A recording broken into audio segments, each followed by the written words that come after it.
Hello, my name is Katie Blackburn and my World Book Day book for 2026 is called The Big Bang. Other books I've written are Dozy Bear and the Secret of Sleep, all about a bear who needs help getting off to sleep. This is a good one to read just before bedtime. And Where the Wild Mums Are, all about a mum who really needs a break. This is a good one to read with your mum. I've also written a story called Scoot, about scooter fun, and a story called I Like Bees, I Don't Like Honey, which is about working out what you do and don't like.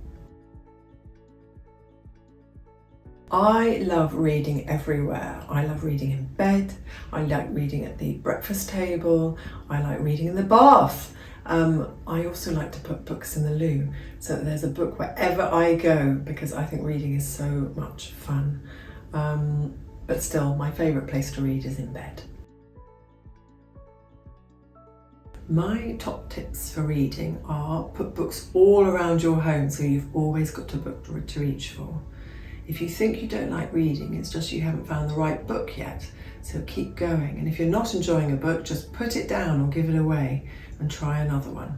I'm always doing that.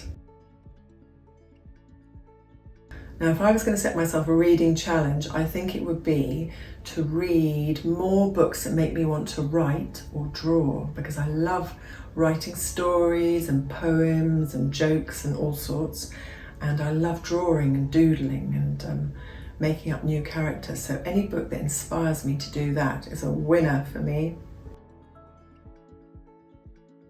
There's a tiger on the train, all about a little boy journeying to the seaside with his daddy. And Dad is stuck in his phone, so he misses the enormous tiger sitting next to them. Another super story is Macavity. It's about a mischievous cat who gets into all sorts of trouble and gets away with it. I love this story too. It's about a little boy with one leg. All of the friends in the playground ask him, why have you only got one leg? But he doesn't want to answer that question. It's boring. He wants to play. Find out what happens.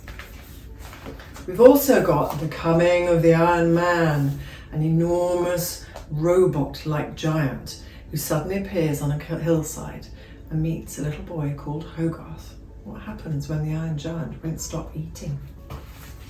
And the last book is a book that I wrote, Where the Wild Mums Are. It's one for sharing with your mum and when she needs a break and some peace and quiet.